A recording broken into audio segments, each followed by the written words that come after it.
We predict that long before the shift, a barter system will be replacing the current paper money system.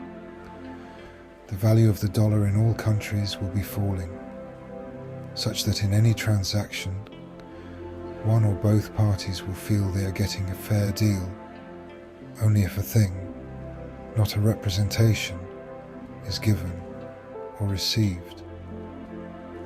This is a common practice in countries where the dollar is falling, and a natural migration as the thought occurs readily to mankind, the barter system being recent in their cultural evolution. What will this mean for the common man? And what will it mean for the rich?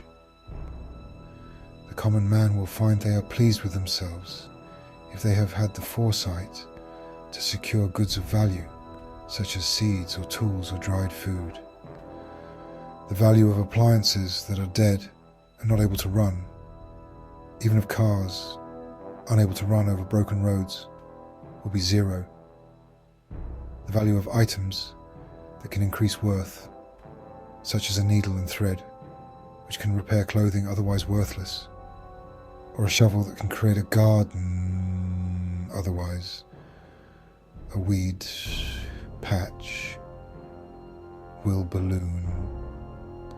The rich will, of course, whine endlessly and try to convince anyone who will listen that their goods will return in value, which it will not.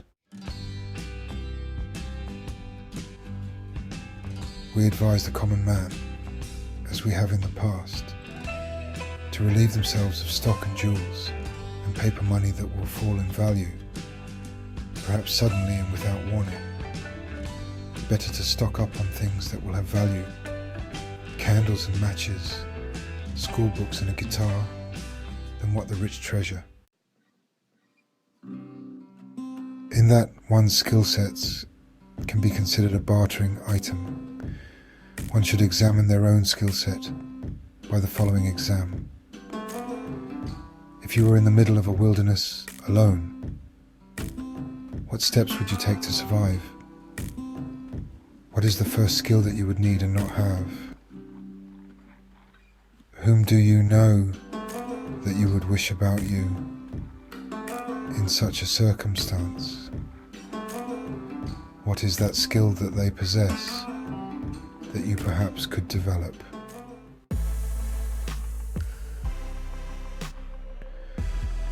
Imagine a group in such a setting, having arrived at a land dump where various pieces of junk are about and could provide mechanical devices or shelter if utilized creatively and resourcefully.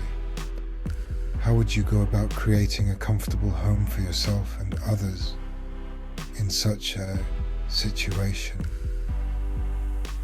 If you are clueless on how to use junk to structure a home, recycle and hook up, then perhaps you should work with a junk man in his yard and take lessons.